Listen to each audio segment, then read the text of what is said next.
যারা মা মা করতে করতে শেখ হাসিনার পায়ে লটিয়ে পড়তো, সেই শিল্পীরা এখনো দেখবেন মুভি করে বেড়ায়, গান করে বেড়ায়, তারা বিভিন্ন জায়গায় মিশে বেড়ায়।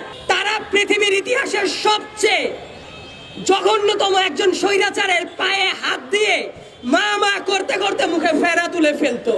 শেখ হাসিনা একটা ফ্যাসিবাদী রেজিম চালু করেছিল, এর পেছনে হার্ড ফ্যাসিজম যেমন ছিল, সফট ফ্যাসিজম তার চেয়েও অনেক জায়গায় সিগনিফিক্যান্ট রোল প্লে করে। কারণ রাস্তাঘাটে যারা মারামারি করতো, তার ফুয়েলিং করতো কেউ গানে, কেউ কবিতায়, কেউ নাটকে, কেউ সাহিত্যে, কেউ পত্রিকার কলামে।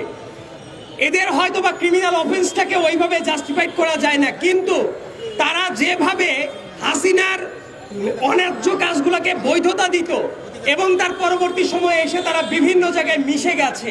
24 সালের 7 জানুয়ারি ওই ডামে ইলেকশন করে পুরো জাতির সাথে যখন তামাশা করা হয়, তখন মিডিয়ার অনেক মানুষ আছে যারা হাতের বৃদ্ধাঙ্গুলে কলঙ্কের ছাপ, শেখ হাসিনার ডামি ইলেকশনের কলঙ্কের ছাপ তারা ফেসবুকে প্রকাশ করে গর্ব প্রকাশ করত।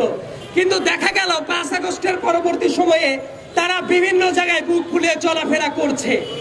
তাদের ব্যাপারে কোনো জবাব